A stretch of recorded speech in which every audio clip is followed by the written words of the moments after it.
Hey, Monty, remember one thing. I am the Monty. That you are, sir. Mountie and the Pharaoh? I'm confused.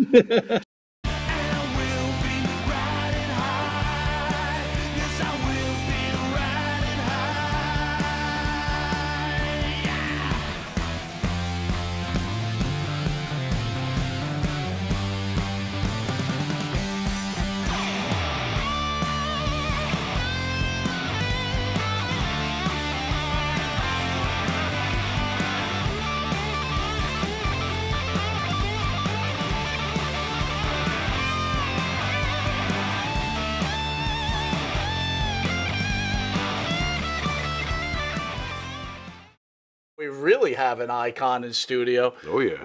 Jacques Rougeau. Jacques Rougeau, thank you for joining us, sir. Hey, thank you, gentlemen, for having me. I don't know how you lasted so long in the industry of wrestling, being as good of a guy as you are. But kudos to you, and we're hoping that one day you reach the Hall of Fame because it's well-deserved. Yeah. Well, I thank you very much. I appreciate that very much. And, you know, I'm not that of a nice guy, to be honest with you guys. I just, but you know, it's funny that you bring that up right away like this, because it's a subject lately with a lot of people, a lot of podcasts, you know, because there's a lot of people out there that say that I'm not that kind of a guy. And, you know, and I go over that subject with a lot of people, and I just say, hey, I want to establish something right off the bat. You know, in life you have normal people that are, let's say they're here, and then you have autistic people that are about here, and I should be right here somewhere in the middle. And then and it's like, so I've always had a hard time in life comprehending some things sometimes the way they were said in the dressing room, and I took everything so personally, like you know, example, my brother Raymond was the smart one. He always sat down and he listened, and he was the man. And I was a little more like Shawn Michaels, big mouth and blah blah. I always want to have fun, but just sometimes getting on the nerves of a lot of guys. But where I think I picked up a lot of heat there in the dressing room over my career is the things that I took personally.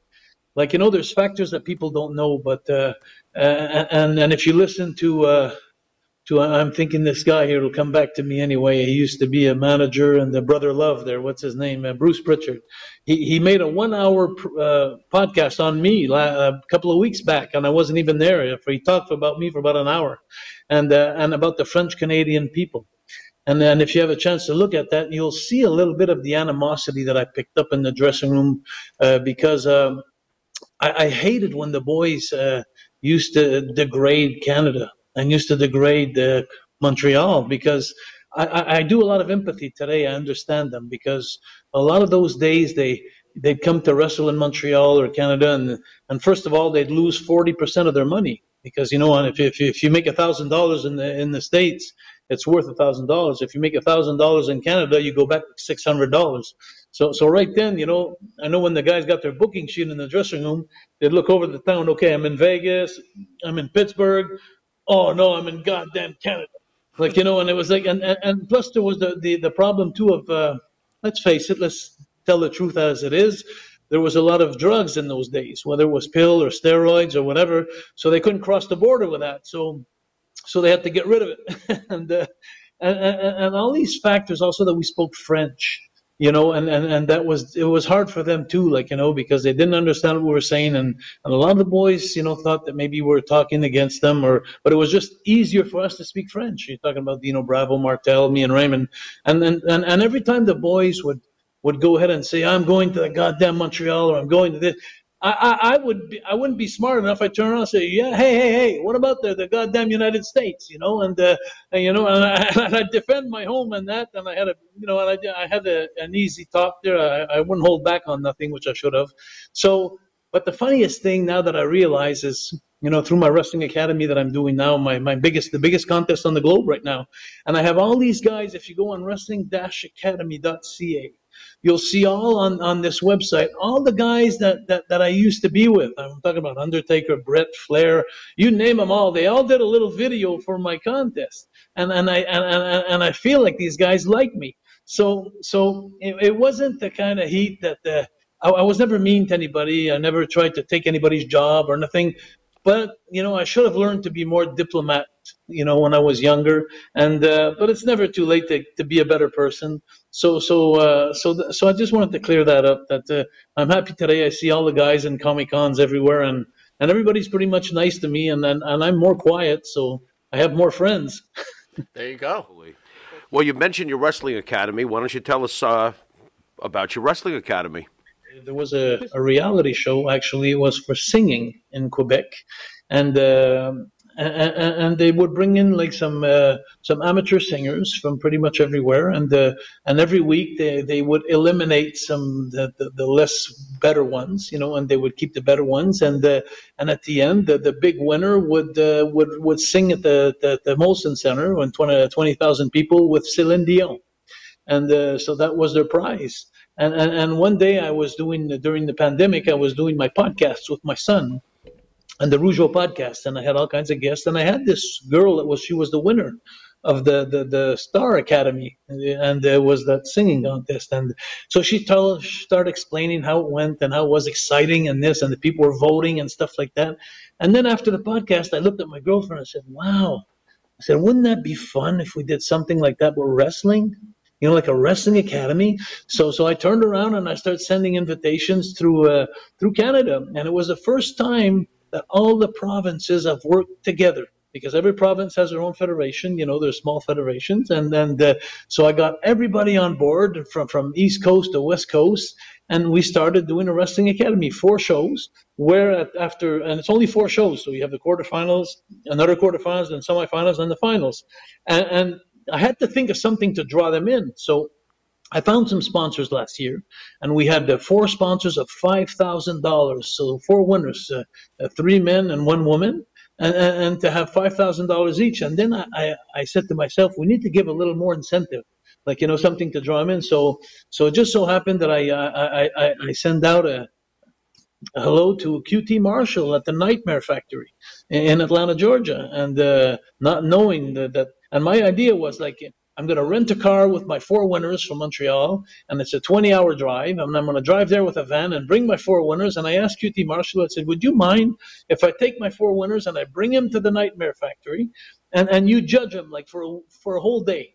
Like you take them in the ring, and then you do interviews with them, and you just tell them, give them like some advice and stuff like that. And QT Marshall, I was surprised. He said, yeah, let's do that. So last year I started promoting that, and then I had like 21 inscriptions from Quebec and only 19 from Canada. It was like 9 provinces gave me 19 participants, and 1 province, mine, gave me 21. So it wasn't like everybody believed in this project. A lot of the people out in Western Canada and Eastern Canada were saying, yeah, you think he's going to give us $5,000 and this, and we're going to go spend the day at the Nightmare Factory. So finally we did the contest last year, and as we were doing it, QT Marshall, I was doing podcasts like this one here, but I was doing them around the world because I have some kind of notoriety, and I was doing some in Australia, some in Europe. I was doing some all over the States, and I kept talking about Wrestling Academy and the Nightmare Factory. So at one point, I got a call from QT Marshall, and he told me, he says, Jacques, he says, what are you doing? And I got scared for a second. I said, did I do something wrong? And then he says, my phone here is like red.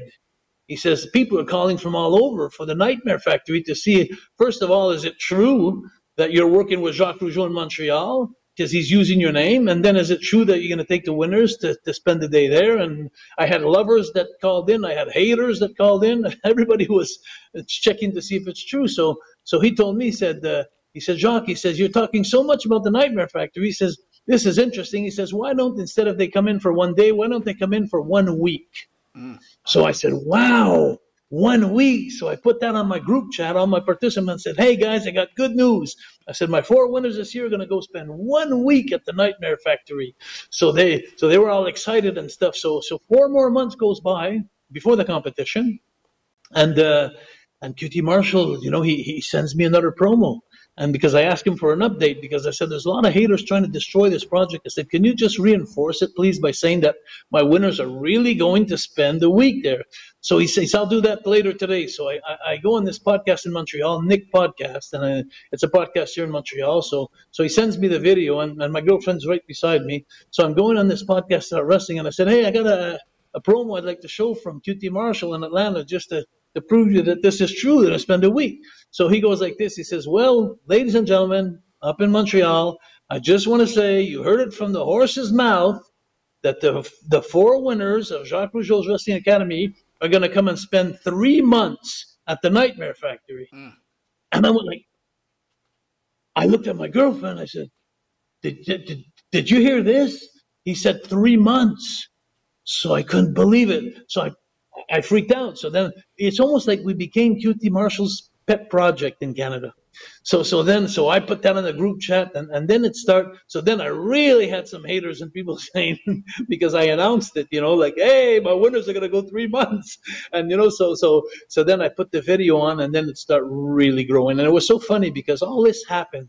And then when I got to my last show in August last year, QT Marshall was on the giant screen to come and choose the last 4 winners and the competition. And then he said, you know what? He says, I want all you 4 winners to come to the debut, the AEW in Canada for the first show. And I'm going to get you guys on Dynamite and Rampage too for a gift, plus 2 others that I eliminated. So I'm going to get 6 of you guys on there. So this year, when we start, actually last fall, when we start taking the inscriptions for this year's contest, everything has changed because my credibility went from nothing to everything. So everybody got paid. Everybody went to the AEW Dynamite Rampage. Everybody went to the QT Marshall Nightmare Factory with Billy Gunn and Cody Rhodes. And then so this year, instead of having 21 inscriptions from Quebec and 19 from Canada, I have 11 from Quebec and 60 from Canada. So now the show is so much better because all the talent from Vancouver, from Calgary, from Edmonton, from Regina, Saskatoon, from Prince Edward Islands, all the way in the East Coast, they all send in the videos. And QT Marshall told me, he says, Jacques, he says, listen, this year, he says, I don't want you to choose all the people that's going to be in the contest. He says, I want you, when you come back from Florida there, when you're going to Florida, because I'm a snowbird, so in the fall, he says, when you go down to Florida this fall, I want you to stop at the Nightmare Factory. And he says, I want to choose them with you. And he says, apart from that, he says, if you don't mind, he says, I would like next year to be there on the giant screen, not only for the finals, but I want to be there for the quarterfinals and the semifinals and the finals. So he gave me a big, big bonus. So everybody's so excited this year. And as we started this competition, there goes QT Marshall with his heart of gold. And he turns on and he says, why don't we make this interesting? He says, one of the guys that I'm going to eliminate this year, he says, I'm going to go ahead. We talked, me and QT, and we came up with this idea that he's going to come to Montreal for the finals this year, live here in Montreal. And he's going to wrestle against someone that he eliminated in the semifinals. And this year, the winners, instead of winning $5,000, they're winning $10,000. So we found more sponsors and stuff like that. So this is a miracle. It's the biggest contest around the globe right now. Imagine guys that go wrestle and ladies that go wrestle for $100 a night, $150, and now they're wrestling after 3 shows. They're wrestling for 10 grand. That's how much I made at WrestleMania 10. Wow. Wow. Wow. Jacques, what's with the haters, though? I don't get it. Why would somebody try to stop you from doing something so awesome? I'm confused. I don't know. To be honest with you, I think, well, there's I got to tell you the truth there. There's a lot of jealousy in wrestling, and and everybody wants to have their name put in the brand, and there's a lot of the guys, they I always said to myself, you don't send a plumber to do an electrician job. And there's a lot of plumbers here up in Quebec, that want to become promoters and wrestlers, and they just don't like the fact that and let's face the truth. For 30 years, I didn't speak with Vince McMahon. I'm still not speaking with him, and so they're very strong here in Quebec. So that causes a little bit of conflicts, and and so all that. So I'm more now AEW, of course, because working with QT Marshall and Right. stuff like that. So you have Pepsi and Coke in the same place. So the ones that want Pepsi to beat Coke, they're going to work hard for that, and I respect them all. I do. I respect everybody who tries to make a living out of this, but I feel like I'm not stealing anything from anybody. I'm in my backyard here. I wrestled for 45 years professionally. What was the fallout between you and Mr. McMahon? I think, as I'm growing older, I think there's a little bit of both here that's in fault. I think one thing Vince never understood is us being on the road 25 days a month in a row and not seeing our families and wanting to make it to the top, wanting to get the belts, wanting to get the merchant value that you have as a character. And everybody's fighting for that top spot, and we're all waiting in line to get the belts because I thought that was one of the best ways to. And after being there for 4 years with my brother Raymond and never getting the tag belts, which we deserved, and we had it one night in Montreal, but they took it away by video the next day, and they never acknowledged it at the WWF. Boo. And then working at the becoming the Intercontinental title for 2 days. Hey, it's not bad. 2 days, it's okay. I still think it was awesome because when people come to Comic Cons, they always have a doll with me with the belt around the Intercontinental belt. I look at that and I said, man, I'm the shortest lived Intercontinental title holder. But anyway, that's fun. But then as the years progress, I came back as a Quebecers with Carl. You want to, and we were lucky. We took the belts right off the bat off the Steiners the first night in Manhattan at Monday Night Raw, as we came in as a team. But you become more, you want more faster. I paid my dues, and you want to have a top spot. You want to stay in the top spot, and then there was a time there like for so many months, Carl and I we were getting beat night after night by middle teams, by underdog teams, but they kept telling us, and they kept telling me, don't worry, Jacques, because at WrestleMania 10, you guys are against the moms, men on a mission, and you guys are going to beat them right in the middle, and you're going to get all your credibility back. Hey, we were going to Toronto, going to Montreal, and getting pinned in our hometowns, getting beat. But they kept telling us, Pat Patterson kept telling us, don't worry, Jacques, you're going to get all your credibility back at WrestleMania 10. And when we got there, I think that the fact that they had us hanging on there because we were working so hard and we were waiting for that moment. And then when we got there, then a couple hours before the show, Pat came to see me and told me, hey, listen, Jacques, Vince was thinking there that, if we beat the moms tonight, what are they going to do? What are they going to do with them? And I looked at Pat and I said, well, I don't give a I said, for 5 months, you've been telling us that this is our night and this is where we're getting all our credibility back. And now you want to change it? And that was such an insult. And I never knew how to deal with that. Yeah. That was my fault.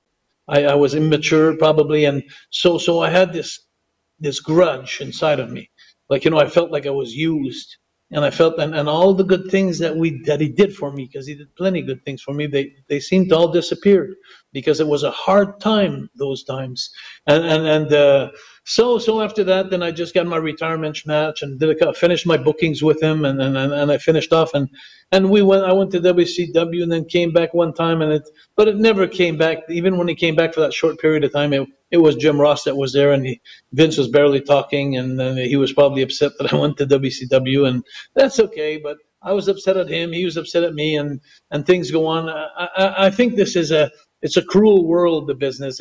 But it just I don't think that Vince will ever understand how it is to be on the road 25 days a month with the boys that are sometimes a little loud and obnoxious and different and in their own characters and their own gears and their own state of mind and trying to stay calm, because you see them at the airport all day, you see them in the gym, you see them at the hotel, you see them at the restaurant, you see them in the arena.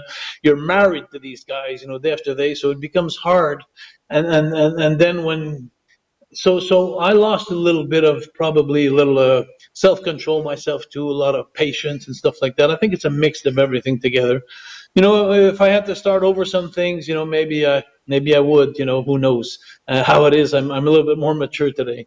But that's what happened really. For me, that was the falling out, and so you know, I honestly think also I honestly think that if I'm being honest with you, you know, after spending like from 85 that I signed with them all the way to 90, 94 or 95, I spent 10 years there approximately in WWF, WWE, and I think that everything that I've accomplished with my brother Raymond, with Carl, and just me as a Mountie, thinking the jailhouse match and everything that we did, I think that the Rougeau name deserves to be in the Hall of Fame. I'm told everywhere I go, everywhere I go, Jacques, when are you going to be in the Hall of Fame? Jacques, when are you going to be in the Hall of Fame? And I say probably when I go kick Vince's ass, I'll probably be in there. But Jacques, anyway, so I won't be in there pretty soon. Do you think it's today's wrestling fan also that's the problem? So, for example, okay, me and Jimmy are just fans, right? But we recognize the talents of a Johnny Rods, you know, a big Ron Shaw. Yeah. I'm naming names, whatever. Today's wrestling fan seems not to give that respect for those Steve Lombardis and the names that you had just spouted off.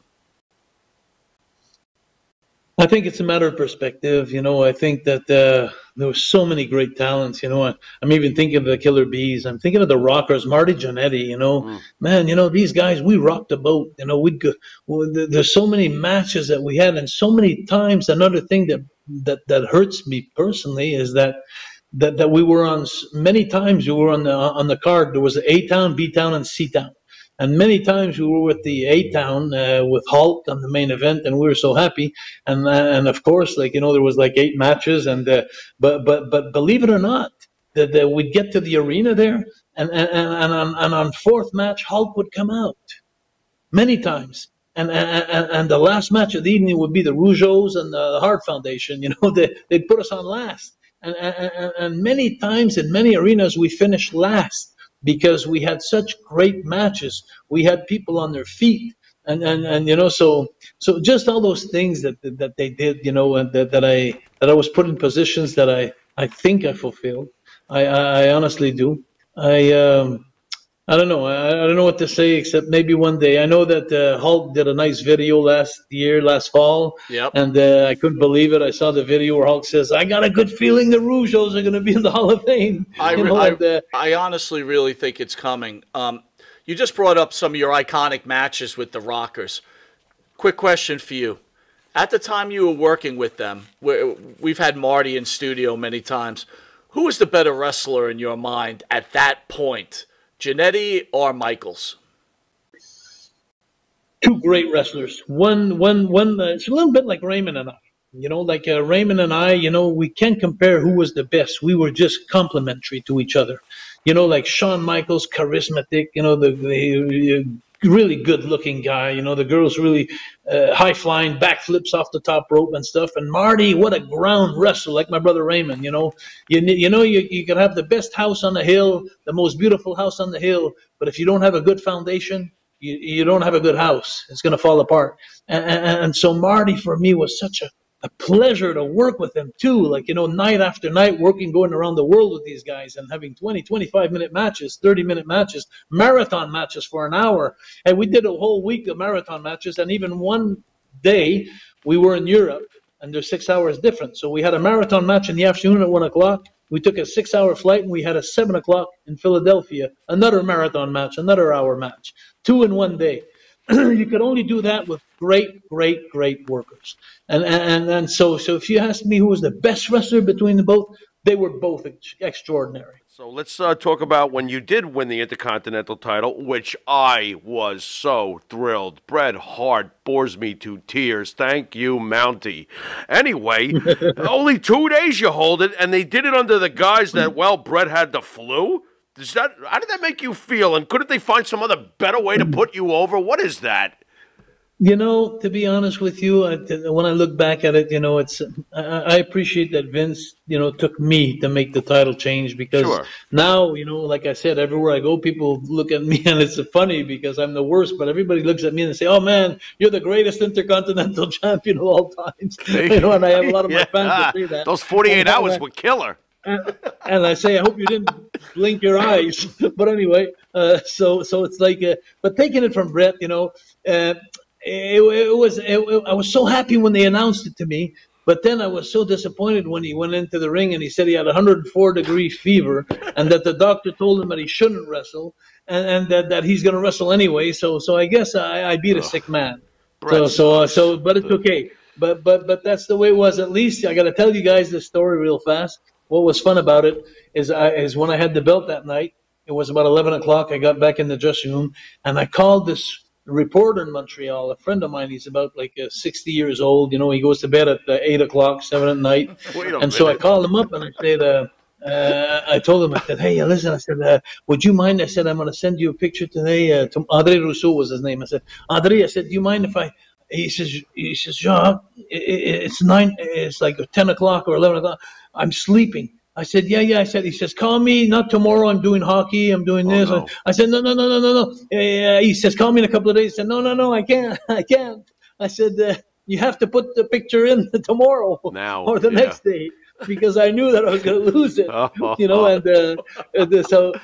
it was fun because they put the picture, they did the nice thing in the Montreal paper for me, winning the Intercontinental title, and then it was funny because I loved Rowdy Piper. I really loved the guy. He was such a nice guy in the dressing room, such a nice guy, and he came up to me, and I told him, I said, I have an idea.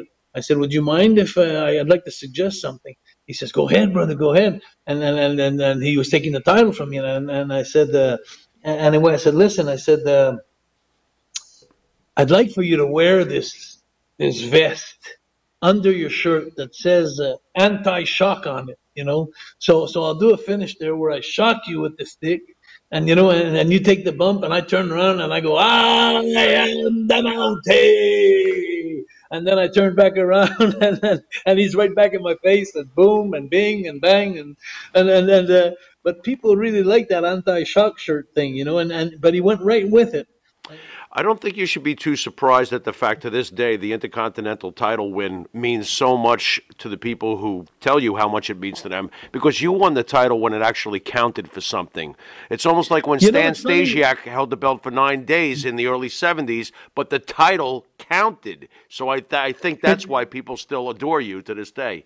It's funny that you say that because, I don't understand quite when people say that, but a lot of people tell me that. They say, and it's the same line you just told me, Pharaoh. It's like, and it's funny because you won the belt for such a short time, but it meant something at the time. And I don't think I understand what people when they say that, it's like. What has happened over the years is, unfortunately, now they're bringing it back to some prestige currently, but in the decade since you left, the Intercontinental title started to become very, very meaningless. It was passed around constantly. What do you mean by meaningless? Well, the card started to concentrate on other aspects of the show, and the title itself became diminished slowly.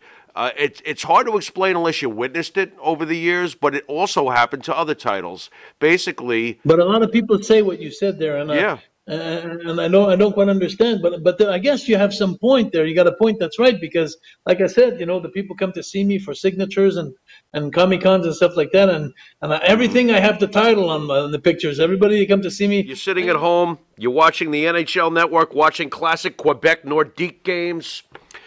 The phone rings. It's Vince McMahon, but he wants you to initiate the conversation. What do you say to Vince? I say to Vince, like, we had so many great memories together. Let bygones be bygones and show some good faith there and put me in the Hall of Fame. Yeah. You're in.